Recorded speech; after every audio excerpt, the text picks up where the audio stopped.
ये इकोसिस्टम बनाने में जो सनातन संस्था कर रही है, शायद कोई और हिंदू ऑर्गेनाइजेशन, इतने डाइवर्स हिंदू ऑर्गेनाइजेशंस एक्टिविस्ट्स को एक प्लेटफॉर्म पे लाने का मुझे तो और कोई संस्था भारत में नहीं पता जो करती हो। तो आपको तो बहुत बहुत साधुवाद है। तो आप ही शायद लेकर जाएंगे ये सनातन राष्ट्र की तरफ। जैसे महाराष्ट्र के वारकरी समाज है, जो कीर्तनकार हैं सब, कथावाचक और मठाधीश, मंदिरों के पुजारी, सब बोर्ड लगाएं और ओपनली बोलें जो मुसलमान वापस आना चाहता है हम उसे वापस हिंदू धर्म में लेंगे, अपने संप्रदाय के अकॉर्डिंग लेंगे, अपने पंथ के अकॉर्डिंग लेंगे। अब वो चाहे जैन में जाएं, सिख बने और हिंदू समाज में अन्य संप्रदायों में जाएं, कोई लिंगायत बने, कोई आर्य समाजी बने, जो मर्जी बने, मगर सब ओपन और पब्लिक कॉल्स कर दें। केवल मेरे को लगता है ये एक माध्यम है वापस। अगर पॉपुलेशन 90% हिंदू होगी, 90-95%, तो हिंदू राज्य होगा, चाहे कॉन्स्टिट्यूशनल हो या ना हो।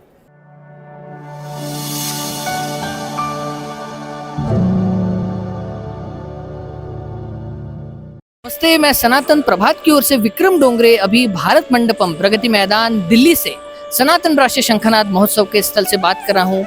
अभी मेरे साथ एक महानुभाव अति विशिष्ट अतिथि उपस्थित है। वे है संगम टॉक्स और हिंदू फंड के अध्यक्ष श्री राहुल दीवान जी। नमस्ते राहुल जी। तो राहुल जी, अभी इधर सनातन राष्ट्र का उद्घोष शंखनाद जो है 6 महीने पूर्व गोवा में हुआ, अब इधर दिल्ली में होने जा रहा है, हो रहा है। तो उस दृष्टिकोण से हम कहें कि हिंदू इकोसिस्टम जो हमें बिल्ड करना है प्रत्येक क्षेत्र में, और उसके माध्यम से सनातन राष्ट्र, क्योंकि इकोसिस्टम के बिना तो हो नहीं सकता। जैसे डीप स्टेट है या फिर जो वोकिज्म है, नियो कम्युनिज्म है, वो सब जो कर रहे हैं भारत देश के खिलाफ, धर्म के खिलाफ, तो वैसे हिंदुओं के एकजुट होने से और हिंदू इकोसिस्टम के द्वारा सनातन राष्ट्र की ओर हमें किस प्रकार से बढ़ना चाहिए, ऐसे आपको लगता है? आपके विचार? पहले तो विक्रम जी धन्यवाद। ये इकोसिस्टम बनाने में जो सनातन संस्था कर रही है, शायद कोई और हिंदू ऑर्गेनाइजेशन, इतने डाइवर्स हिंदू ऑर्गेनाइजेशंस एक्टिविस्ट्स को एक प्लेटफॉर्म पे लाने का मुझे तो और कोई संस्था भारत में नहीं पता जो करती हो। तो आपको तो बहुत बहुत साधुवाद है। तो आप ही शायद लेकर जाएंगे ये सनातन राष्ट्र की तरफ।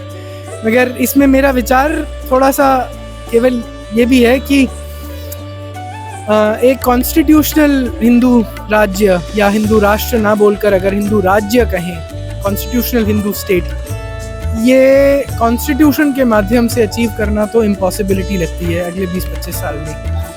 मैं कन्विंस नहीं हूँ कि कॉन्स्टिट्यूशनली हम कर पाएंगे अनलेस कोई बहुत ही बड़ा ऐसा वर्ल्ड शेकिंग इवेंट हो जहाँ पर हम कॉन्स्टिट्यूशन रीराइटिंग के स्तर पर पहुँच पाएँ, क्योंकि बेसिक फ्रेमवर्क ऑफ कॉन्स्टिट्यूशन है और ये सब।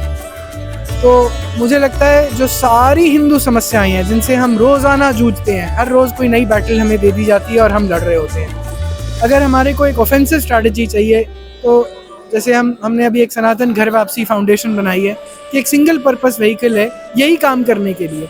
उसमें केवल ये नहीं है कि कन्वर्जन हमें करनी है, हमारा उद्देश्य उसमें यह है कि संत समाज से आवाहन कराया जाए। जैसे महाराष्ट्र के वारकरी समाज है, जो कीर्तनकार हैं सब, कथावाचक और मठाधीश, मंदिरों के पुजारी, सब बोर्ड लगाएं और ओपनली बोलें जो मुसलमान वापस आना चाहता है हम उसे वापस हिंदू धर्म में लेंगे, अपने संप्रदाय के अकॉर्डिंग लेंगे, अपने पंथ के अकॉर्डिंग लेंगे। अब वो चाहे जैन में जाएं, सिख बने और हिंदू समाज में अन्य संप्रदायों में जाएं, कोई लिंगायत बने, कोई आर्य समाजी बने, जो मर्जी बने, मगर सब ओपन और पब्लिक कॉल्स कर दें। केवल मेरे को लगता है ये एक माध्यम है वापस। अगर पॉपुलेशन 90% हिंदू होगी, 90-95%, तो हिंदू राज्य होगा, चाहे कॉन्स्टिट्यूशनल हो या ना हो। हमारी सारी समस्याएं हल हो जाएंगी, ये मेरी मान्यता है।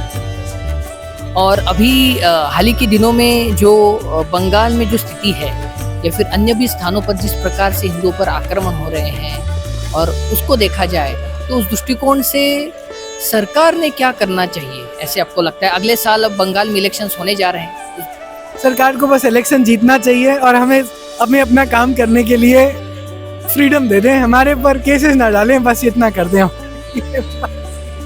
और संगम टॉक्स का अभी आने वाले दिनों में क्या विचार है, आगे किस प्रकार से इंटेलेक्चुअली समाज को, हिंदू समाज को ले जाना है? देखिए, मैं थोड़ा सा क्रेडिट लूँगा इस बात का कि संगम टॉक्स 10 साल से चला रहा हूँ, अभी 4 जनवरी को 10 साल हो जाएंगे। तो